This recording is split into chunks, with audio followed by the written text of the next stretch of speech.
Alhamdulillah alladzi ja'ala syamsa diya'an wal qamara nuran wa qaddarahu manazila li ta'lamu adada sinina wal hisab. Asyhadu an la ilaha illallah wahdahu la syarikalah wa asyhadu anna Muhammadan abduhu wa rasuluh. Puji serta syukur sudah sepatutnya kita panjatkan kepada Sang Maha Suci, Sang Maha Ghafur yang telah memberikan kita banyak sekali kenikmatan. Yang salah satunya kita masih bisa menonton tayangan di channel YouTube-nya Stay Bandung Official, tentunya dalam acara kajian dosen. Dan tentunya saya Ivan Fakih di sini tidak sendirian. Ivan sudah bersama dengan salah seorang dosen di STIPS Bandung tentunya. Beliau merupakan dosen di program studi ilmu Quran Tafsir. Teman-teman sahabat saya di rumah mungkin sudah baca juga di judul dan juga di thumbnail udah ada ya siapa yang sudah bersama Ivan kali ini, yaitu Ibu Bana Nailin Najihah. Assalamualaikum Ibu. Waalaikumsalam warahmatullahi wabarakatuh. Gimana kabarnya Bu, sehat? Alhamdulillah luar biasa. Alhamdulillah.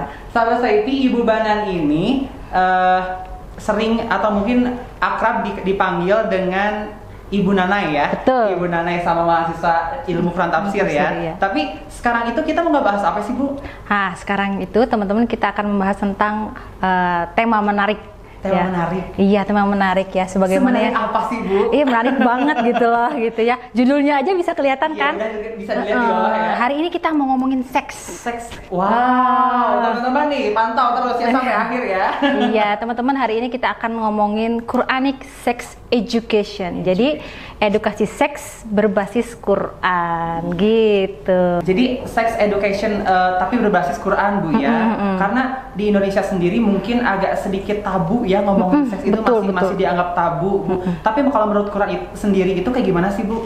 Jadi yang akan kita bahas di sini apa sih perbedaan antara pornografi dan pendidikan seks? Orang-orang kan suka salah paham ya Ivan ya, gitu. Orang-orang mengira bahwasannya nggak usah lah diajarin pendidikan seks, toh nanti juga kalau sudah berkeluarga bisa sendiri gitu ya. Orang-orang memiliki persepsi bahwasannya sex education itu ngajarin untuk hubungan seksual ya, gaya-gaya hubungan seksual dan segala macam, padahal enggak. Jadi sex education, terutama Quranic sex education itu adalah pengetahuan tentang perubahan biologis, perubahan psikologis, perubahan psikososial yang diakibatkan oleh perkembangan manusia itu sendiri yang berbasis Al-Quran gitu. Wow. Mantap banget Ibu ya. Walaupun di dalamnya nanti memang kita akan juga membahas tentang hubungan seksual itu sendiri gitu. Orang-orang kan nggak bisa membedakan apa bedanya antara pornografi dan sex education gitu ya. Apa coba bedanya Ivan? Tahu nggak Ivan? Pornografi itu kayak porno itu itu ya. Pornografi itu kayak gambar gitu ya. Kalau sex education kan pendidikan tentang seks itu sendiri. Gitu betul. Jadi bedanya antara sex education dengan pornografi, kalau sex education itu berbasis pengetahuan. Jadi memberikan pengetahuan, sifatnya edukatif, memang memberikan informasi gitu ya. Kalau pornografi itu dia sifatnya entertaining. Ya, jadi kalau pornografi itu dia sifatnya entertaining, hiburan, tapi destruktif, merusak. Ya. Contoh hiburan yang merusak apa? Banyak sih Bu ya, kayak gambar-gambar gitu juga. Sekarang kan terkadang banyak iklan-iklan gitu kan di Facebook kah atau di apapun itu. Ingin berteman dengan saya gitu, suka gitu kan ya. Klik link di bawah ini gitu-gitu kan banyak banget gitu kan. Jadi hiburan yang destruktif tuh contohnya kayak narkoba. Iya. Narkoba, minum-minuman keras itu kan menghibur kita. Betul. Tapi destruktif, merusak. Nah, pornografi ini cara kerjanya sama kayak narkoba. Gitu ya, bikin kecanduan. Nah, ini adalah bedanya antara sex education dan pornografi. Kalau sex education itu mengarahkan kita kepada kebenaran ya, fakta seks. Kalau misalnya pornografi itu menipu gitu. Nah, Ibu, kalau misalnya mungkin Evan juga mewakili sahabat Saipi di rumah, kenapa sih sex education itu sangat penting gitu Bu? Penting banget, terutama Quranic sex education. Quranic sex education ya. Edukasi seks berbasis Qurani pertama ya, karena tadi ya masyarakat kerap salah paham memahami apa itu sex education, dikiranya sama dengan pornografi.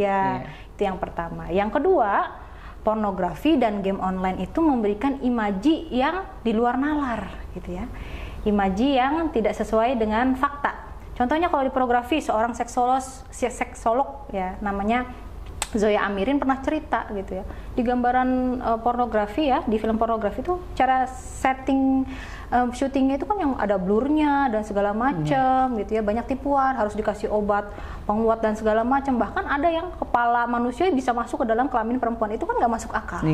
Kayak gitu ya, memberikan imaji-imaji yang tidak masuk akal. Kayak game online juga, game online misalnya kan ada imaji tentang karakter permain perempuan, itu kan mohon maaf ya, payudara gede banget gitu ya, terus badannya tapi kurus, itu secara sains itu nggak masuk akal gitu, karena payudara itu isinya lemak.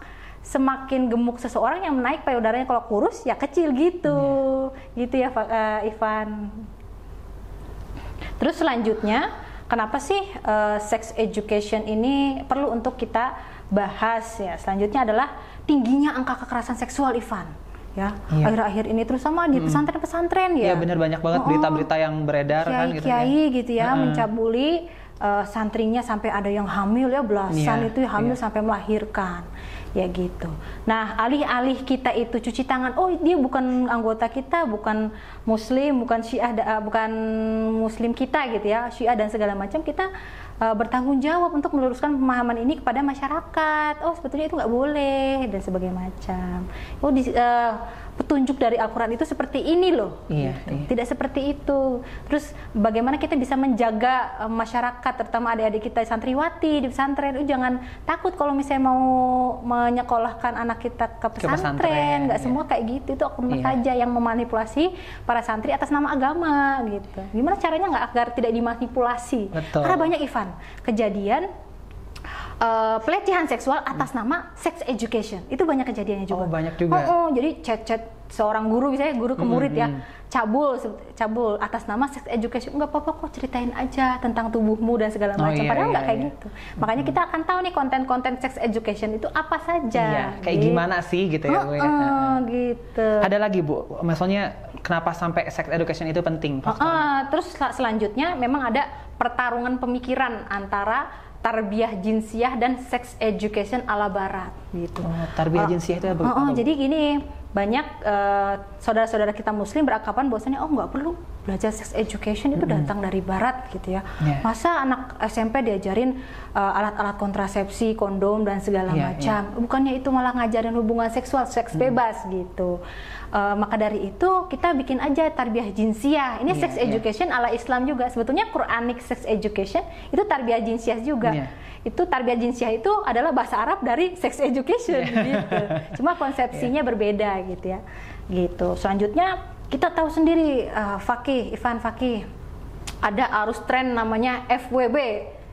Friend with benefit. Kalau dulu ya kita ada sugar daddy, sugar baby, sekarang berkembang lagi. FWB, nikah kontrak seksual tanpa ikatan relasi, apakah itu berpacaran kah atau menikah dan segala macam. Ini kan makin tidak bisa kita cerna dengan rasional ya gitu. Iya, secara rasional. Berhubungan seksual, disinformasi edukasi seks dalam dunia pendidikan Islam. Sebetulnya ya Ivan, di pesantren-pesantren terutama pesantren tradisional juga ada sex education ya, edukasi seks pranikah. Cuma sayangnya basisnya adalah sioknomi ya, jadi ilmu firasat, yang mana itu pseudoscience. Contohnya di dalam kitab-kitab yang edukasi seks tersebut bilang, oh kalau perempuan alisnya tebal maka bentuk vaginanya seperti ini, kayak gitu. Itu kan pseudoscience ya, ya ilmu palsu, malah mirip-mirip dengan primbon. Nah inilah kita yang harus kita luruskan gitu. Mungkin Ivan pernah dengar ya, pernah. Seperti itu. Nah terus selanjutnya kenapa Quranic sex education itu penting? Karena menghadapi realitas sosial, media sosial ya, fenomena overseksualisasi, objektifikasi seksual yang dilakukan oleh yang as well known itu ngabers, ngap gitu loh. Ya, yang kita tahu ngabur. Kalau misalnya ada foto seseorang yang cantik, langsung di komentar, wah pasti pink nih gitu. Itu kan pelecehan seksual ya. Nah, anak kecil fotonya, wah ini masa depan cerah nih, payudaranya udah kelihatan pasti besar kayak gitu. Itu kan luar biasa ya, overseksualisasi ya, objektifikasi anak di bawah umur. Ya, mereka mudah menyebarkan link porno, cari ayo share link dan sebagainya macam. Padahal itu dosa jariah itu ya, dosa jariah yang seperti itu. Terus alasan terakhir ya, sebetulnya nggak terakhir ya, alasan paripurna kenapa sex education ini penting sekali, karena Indonesia ini menganut konsep keperawanan. Padahal Islam itu tidak menganut konsep keperawanan, tapi membuat konsep kesucian.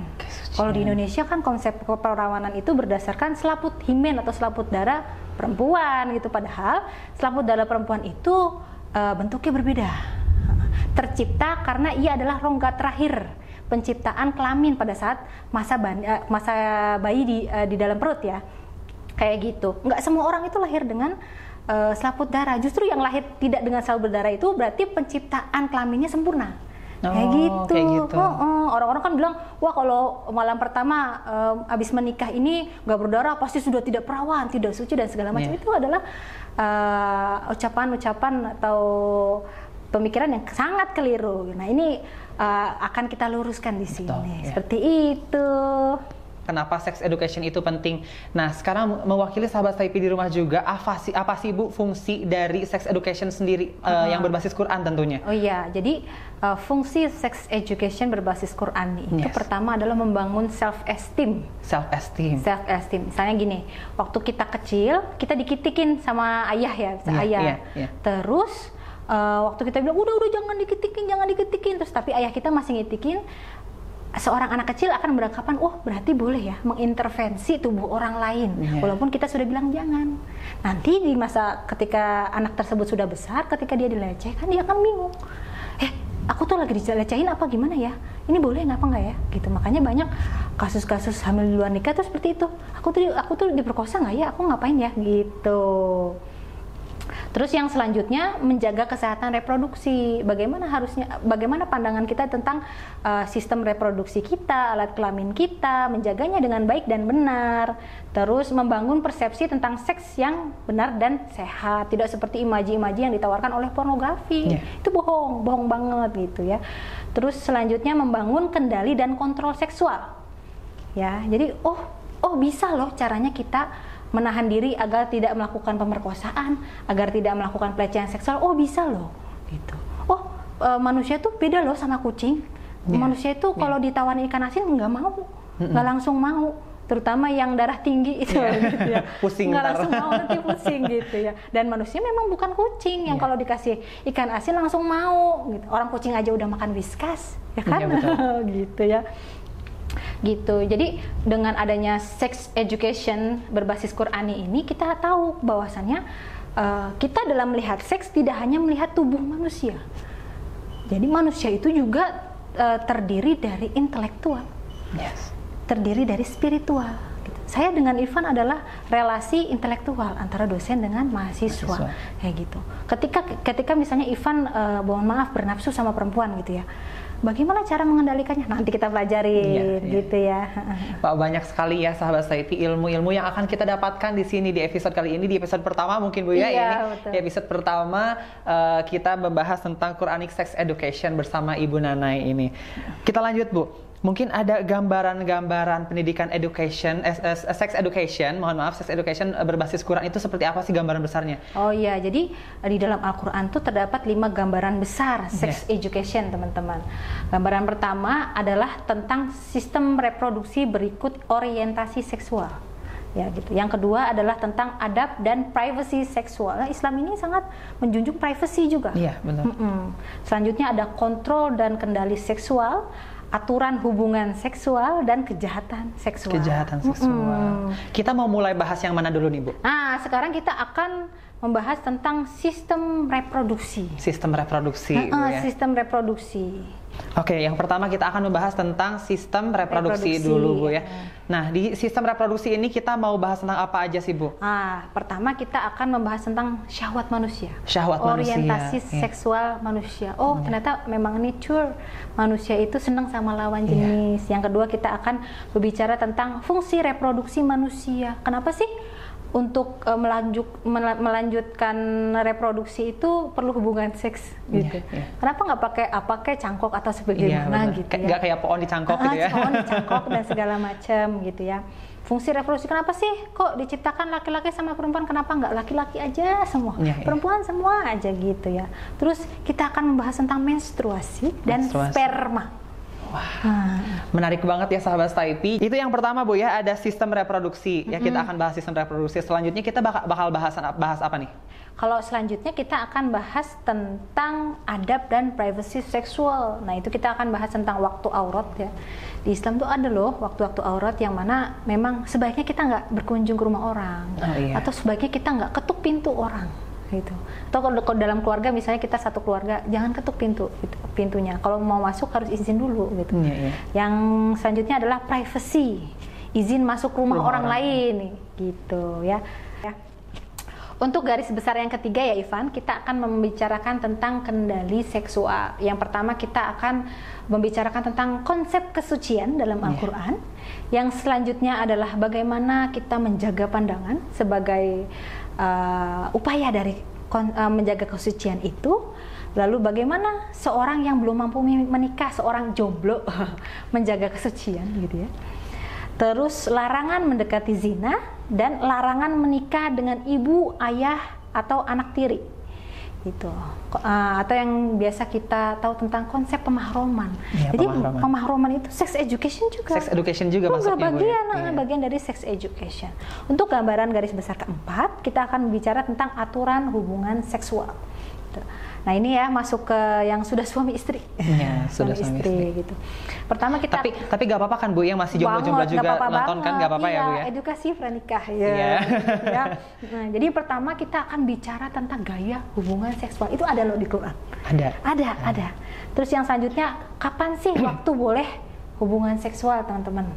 Gitu. Terus tentang aturan setelah hubungan seksual tuh harus mandi junub. Nah itu gimana caranya? Nah gitu, itu diajari di Al-Quran. Terus yang terakhir tentang kejahatan seksual, kita akan berbicara tentang pertama pelecehan seksual, Yang kedua tentang perilaku seksual menyimpang, lalu taubat dari pelecehan seksual. Lalu selanjutnya ada pelacuran paksa, hukuman zina dan qadzaf atau menuduh orang lain berzina. Nah, ini masuk ke dalam kejahatan seksual. Gitu, Ivan. Oke, itu ya bahasan-bahasan kita. Jadi kalau misalnya tidak terbahas di episode pertama ini, nanti kita akan lanjut di episode kedua, Bu ya. Betul. Oke, kita langsung masuk aja nih ke bahasan yang pertama, yaitu ada sistem reproduksi ya, Bu.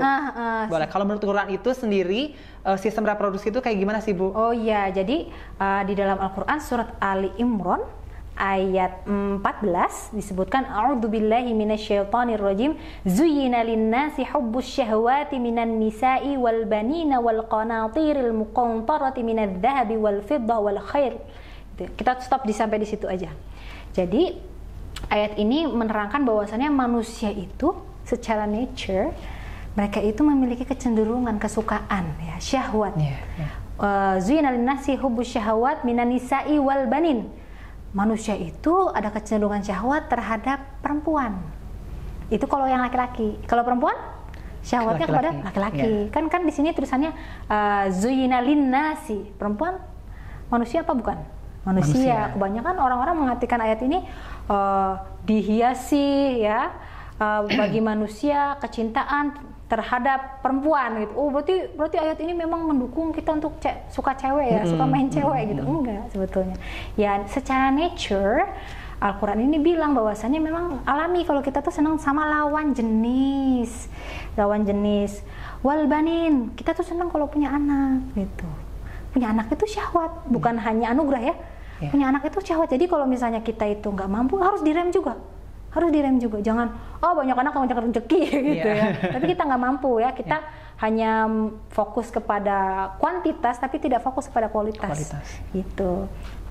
Adalah nature kalau kita pengen punya anak. Oh kayaknya lucu nih kalau kita rumahnya rame dan segala macam seperti itu. Terus wal qanatiril muqantarati minadh-dhahabi wal fiddah wal khail wal musa, ini kan adalah yang disebutkan adalah jenis-jenis harta. Oh senang kita tuh kalau punya cuan, kalau punya duit itu punya harta itu kita senang, punya mobil, punya motor keren itu kita senang, gitu. Tapi Allah di ujung ayat ini ngasih tahu gitu ya, wallahu indahu husnul ma'ab, harus dikontrol kesenangan-kesenangan ini karena Allah menawarkan nanti di akhirat kesenangan yang lebih langgeng, lebih lama, lebih abadi, yaitu surganya gitu. Dan kepada Allah lah tempat kembali. Di dunia itu jangan Jangan terlalu obsesi sama perempuan, sama lawan jenis, sama cowok. Jangan terlalu obsesi memiliki banyak anak gitu misalnya. Jangan terlalu obsesi sama harta gitu. Sebetulnya nature, tapi bagaimana tasarruf atau bagaimana kita mempergunakannya, itulah yang menjadi fokus kita bersama. Ya, jangan berlebihan, Bu ya. Iya, betul ya. Ini juga membahas orientasi seksual manusia gitu ya. Kita tuh nature gitu. Kalau misalnya seneng sama lawan jenis, biasanya mulai dari masa pubertas, zaman SMP, ya, zaman SMP gitu ya. Begitu. Yang selanjutnya kita akan membahas tentang fungsi reproduksi dari seks itu sendiri, penciptaan manusia ya. Dalam surat An-Nisa ayat 1, A'udzubillahi minasyaitonirrajim, ya ayyuhan nasu taqu rabbakumul ladzi khalaqakum min nafsin wahidah wa khalaqa minha zawjaha wa batha minhuma rijalan katsiran wa nisaa. Nah, sampai situ dulu titik. Biasanya ini adalah ayat yang sering Ivan dengar di pernikahan gitu ya. Jadi ayat ini kasih tahu kenapa sih laki-laki dan perempuan itu diciptakan berpasangan ya, karena agar meneruskan generasi. Nah, fungsi seks itu, Ivan, seks itu ada 3 R. Apa 3 itu? R. Apa aja, Bu? Yang pertama R yang pertama, relasi.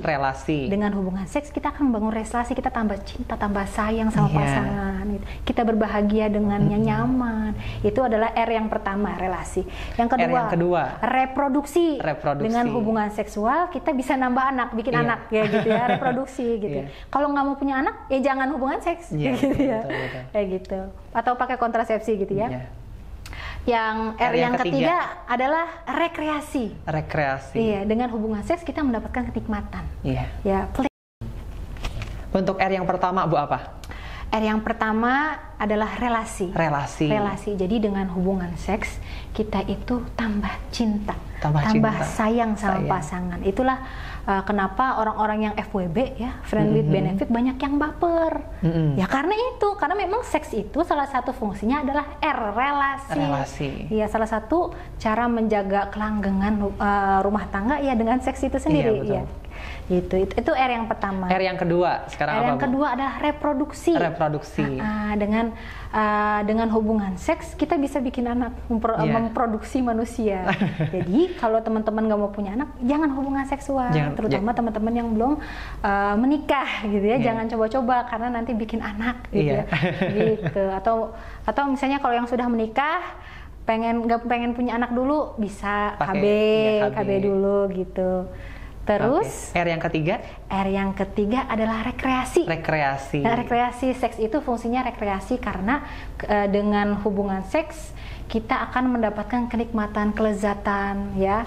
Dopamin kita bekerja, hormon-hormon senang di dalam otak itu bekerja, kita akan lega dan segala macam. Itulah R yang ketiga dari seks ya, kayak gitu. Nah, di dalam Quran surat An-Nisa ayat 1 ini menunjukkan bahwasannya keberpasangan manusia itu untuk fungsi yang kedua, reproduksi seperti itu ya. Nah, selanjutnya kita akan membahas tentang sistem reproduksi perempuan.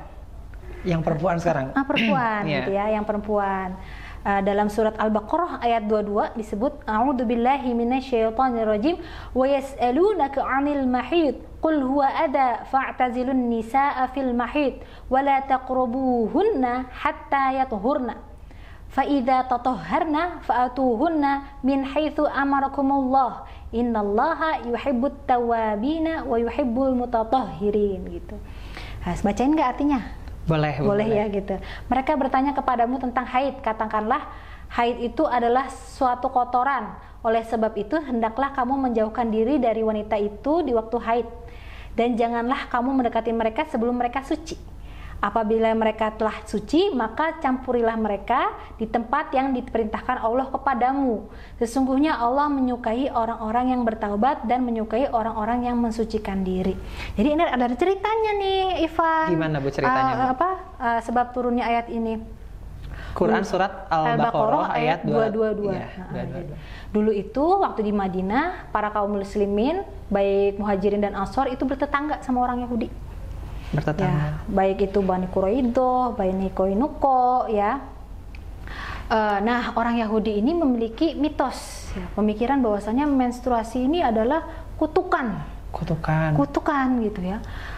Perempuan yang menstruasi matanya itu mengandung sihir. Jadi misalnya kalau Ivan lewat, jangan ditutup nanti aku kena sihir, nah segala macam. Sampai perempuan-perempuan sedang menstruasi itu dikandangin.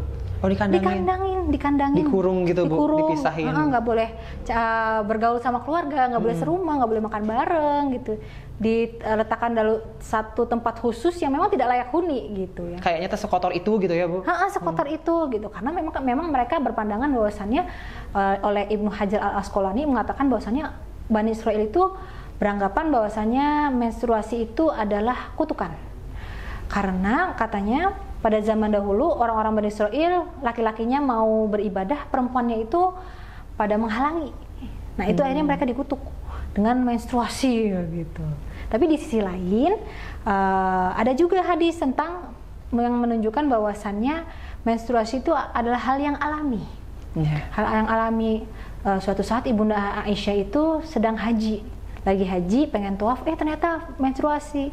Sedih dong, nggak bisa tawaf. Sedih banget, nangis. Ya udah jauh-jauh ke Mekah, karena tinggalnya di Madinah. Ya udah jauh-jauh ke Mekah, aku malah mens. Kenapa nangis sayang? Kata suaminya gitu ya. Kenapa nangis sayang? Ya aku menstruasi nih gitu. Terus Rasulullah bilang, nggak apa-apa. Ini adalah ketetapan Allah kepada setiap putri-putri Nabi Adam. Nah gitu. Ini adalah hal yang mulia gitu. Nah kalau tadi kita bacakan di ayat yang tadi disebutkan bahwasannya haid itu kotoran. Ya. Itu karena yang menerjemahkan belum tahu pengalaman menstruasi. Jadi para sahabat itu karena tahu orang Yahudi itu pada mengurung perempuan ketika mens, sahabat itu tanya gitu sama Rasulullah, kalau istri kita lagi menstruasi boleh nggak sih hubungan seks sama istri kita gitu ya. Terus turunlah ayat ini gitu ya. Dan Rasulullah bilang, if'alu kulli syai' illa nikah. Kalian boleh ngapain aja sama istri kecuali hubungan seks penetrasi. Cium, peluk itu nggak apa-apa gitu. Nah, orang-orang Yahudi yang mendengar ini marah. Nggak suka gitu. Karena mereka sampai ngurung gitu kan. Sampai ngurung kok aneh gitu ya, biasa mah dikurung gitu kan. Seperti itu. Nah, ayat ini menunjukkan bahwasannya menstruasi itu hal yang naluri ya, bukan hal yang tabu. Kalau sekarang itu di kampung-kampung, kalau bulan puasa nih, Fakih, saya dengar banyak cerita anak-anak perempuan itu dipaksa untuk pura-pura sahur, ikutan sahur, biar nggak ketahuan bahwasannya dia tuh lagi mens, karena mens itu memalukan gitu. Terus kalau ikutan sahur, ikutan saum juga gitu. Itu kan melawan dari sifat naluriah menstruasi. Ya udah bilang aja lagi menstruasi gitu kan. Harus pura-pura sholat, itu kan tak mensifati menstruasi itu tabu gitu. Ketika kita tuh tahu pengalaman tentang menstruasi, maka kita akan memahami ayat ini bahwasannya yas'alunaka 'anil mahid. Para sahabat itu bertanya tentang tempat keluarnya menstruasi, yaitu vagina. Kan para sahabat itu bertanya, boleh nggak sih hubungan seksual? Gitu ya. Qul huwa adza fa'tazilun nisaa fil mahid. Alih-alih mengartikannya sebagai kotoran, zat menstruasi itu sendiri, karena yang ditanyain adalah vaginanya, maka dijawab, vagina itu saat menstruasi lagi sakit. Fa'tazilun nisaa fil mahid, jangan hubungan seksual ketika mereka itu lagi sakit, lagi menstruasi ya, vaginanya lagi sakit gitu. Wala taqrabuhunna hatta yathurna, jangan ya hubungan seks sampai mereka itu mandi suci ya, mandi junub setelah menstruasi. Jadi teman-teman, setelah menstruasi itu juga harus mandi junub gitu ya. Fa idza tatahharna fa'atuhunna min haitsu amarakumullah, ketika istri itu sudah mandi suci ya, sudah tahirah gitu, terserah deh boleh ngapain aja gitu sesuai perintah Allah gitu. Nah, ini adalah ada ceritanya ya, Iva. Ceritanya panjang ya, dari orang Yahudi yang emang menganggap sekotor itu kutukan katanya ya untuk perempuan yang mens itu gitu kan Bu ya. Sampai akhirnya turun ayat inilah gitu kan. Betul. Bahkan kalau kita mau telusuri sejarah, kenapa kita pakai jilbab? Jilbab ya, tapi agama-agama Abrahamik sebelumnya kayak orang Yahudi, mereka duluan pakai jilbab ketimbang kita. Salah satu sebabnya karena itu perempuan itu dijilbabin karena untuk sebagai tanda bahwasannya ia sedang menstruasi. Biar tahu, kita menghindari matanya biar kita nggak kena sihir gitu. Jadi zaman dulu itu teh yang dijilbabin teh yang lagi mens gitu. Mens aja gitu. Jadi kerudung itu sebagai ganti dari pondok pengasingan. Iya. Kan awalnya dikandangin nih, Iya. dipondokin, dikandangin. Terus kan ada wanita-wanita bangsawan nggak mau dong, males banget dikandangin. Akhirnya diganti dengan itu. Nah, yang pakai himar atau kerudung di orang Yahudi adalah orang-orang bangsawan. Jadi jilbab itu lambang orang bangsawan, kebangsawanan. Iya gitu. Nah, saya mau nanya nih sama Ivan, menstruasi itu datangnya dari mana sih? Aduh, Ivan kurang tahu juga sih, Bu. Mungkin boleh diberitahu untuk sahabat Stayki juga di rumah, Bu. Jadi kan selama ini kita nggak tahu ya, atau bahkan saya sebagai seorang perempuan sendiri mengiranya bahwasanya menstruasi itu adalah sel telur yang gugur. Iya. Ya, padahal bukan, teman-teman. Menstruasi itu adalah dinding rahim yang gugur karena dia tidak menjadi rumah bagi bakal janin. Adapun sel telur itu sendiri diserap tubuh. Diserap tubuh. Diserap tubuh kalau misalnya tidak ada sperma yang datang. Nanti akan kita bahas ya, bagaimana konsepsi itu terjadi gitu. Dan apa yang akan terjadi kalau akan sperma tidak datang. Gitu. Gitu. Nah, jadi kalau di dalam tradisi Yahudi ya Ivan, perempuan menstruasi selain dikandangin itu, mereka itu harus mandi suci yang disaksikan oleh para pemuka agama dan para tetangga setempat gitu. Itu namanya tevilah. Namanya tevilah. Kalau kita kan perempuan muslimah cukup mandi besar ya. Kalau mereka itu harus nyebur ke dalam kolam gitu. Ibarat kayak baptis gitu ya. Itu namanya tevilah. Perempuan sendiri yang menstruasi disebut sebagai nidah. Gitu. Jadi setelah menstruasi ada semacam tradisi ya, mencelupkan diri ditonton oleh dihadiri para pemuka agama dan keluarga dan kerabat setempat untuk pensucian, bahwasanya dia setelah suci dari kutukan gitu. Berarti itu teh kan Ivan simak itu menstruasi itu 1 bulan 1 kali, Bu ya. Maksudnya dengan jangka waktu ya nggak tentu juga, nggak sama kan setiap perempuan. Nah, kalau misalnya waktu zaman Yahudi seperti itu, berarti tiap bulan 1 kali itu? Iya, setiap bulan 1 kali. Makanya di rumah-rumah orang Yahudi itu biasanya ada kolam kecil yang itu untuk pensucian diri itu sendiri ya. Namanya kalau kolamnya itu namanya mikveh. Seperti itu. Nah, selanjutnya kita akan ngomongin tentang konsepsi dan penciptaan manusia, Ivan, gitu ya. Di Quran surat An-Najm ayat 45 dan 46, A'udzu billahi minasyaitonir rajim wa annahu khalaqaz zawjaini adz-dzakara wal untha min nutfatin idza tumna. Dan bahwasannya ialah yang menciptakan manusia itu berpasang-pasangan pria dan wanita dari sperma apabila ia memancar. Nah, kita akan cari tahu nih kenapa kok sperma sifatnya memancar gitu ya. Nah, ayat ini menunjukkan penciptaan manusia, konsepsi gitu ya. Kenapa ada manusia? Karena ada pertemuan antara sel telur dan sel sperma. Cuma di sini yang disebut adalah sperma saja sebagai perwakilan gitu. Karena Quran sendiri adalah kitab petunjuk, bukan kitab sains, bukan textbook sains gitu ya. Bisa didekati dengan sains tapi bukan sumber utama. Maka dari itu tidak bertele-tele gitu ya. Terus kenapa kok disebut min nutfatin idza tumna, dari sperma apabila dia memancar gitu. Nah, sifat memancar atau menyembur sperma itu dikarenakan karena kontraksi otot yang bernama kontraksi otot yang bernama bulbocavernosus dan otot ischiocavernosus. Ivan, sperma itu diproduksi oleh laki-laki setiap bulannya miliaran. Ya, 20 miliar. Sekitar 20 miliar. Kalau uang itu udah banyak banget, Bu ya. Kita udah kaya gitu ya, udah kaya. Lalu dimatangkan di epididymis. Jadi sperma itu waktu diproduksi di tubulus seminiferus namanya, itu harus dimatengin dulu, sama seperti sel telur, harus nunggu matang. Kalau perempuan itu kan 1 bulan 1 kali aja gitu, atau 2 lah kan, karena kan dia kanan dan kiri ya ovarium. Nanti kita akan lihat gambarnya. Kalau laki-laki banyak dia dimatangkan.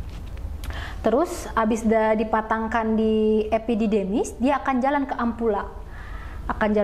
Ketika rangsangan sudah cukup, kontraksi lah otot-otot yang disebutkan tadi. Akhirnya dia memancar.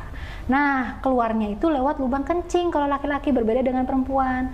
Kalau perempuan itu lubang kencing dan lubang vaginanya berbeda. Itulah sebab kenapa laki-laki tuh spermanya sifatnya memancar. Nggak seperti perempuan ketika orgasme, perempuan itu tidak memancar gitu. Adapun di video-video porno yang menunjukkan bahwa oh perempuan kalau orgasme memancar, itu tipu juga. Tipu, itu isinya kencing, mohon maaf ya, bukan cairan perempuan gitu. Ini saya pelajari ketika saya belajar tentang edukasi seks bersama seksolog ya, Zoya Amirin gitu. Itu gitu ya. Kalau laki-laki itu memiliki berbagai cairan, yaitu mani, madhi, wadi. Kalau perempuan itu lebih variatif lagi, ada ifrozat ya, ada rutuba, ada haid, ada nisfas, ada istihadoh, banyak banget gitu ya. Seperti itu, Ivan.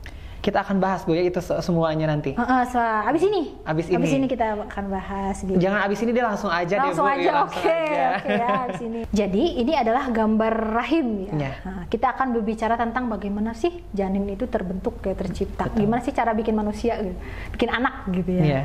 Nah, ketika hubungan seksual di masa subur, nantinya akan sperma datang menyembur. Si akang itu datang ya. Sperma datang menyembur gitu ya.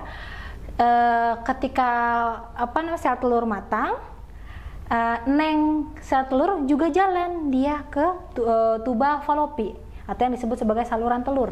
Dia juga jalan. Jadi yang berjuang itu bukan hanya sperma doang, sel telur juga berjuang. Jadi akang sama neng berjuang bareng-bareng gitu ya. Gitu ya.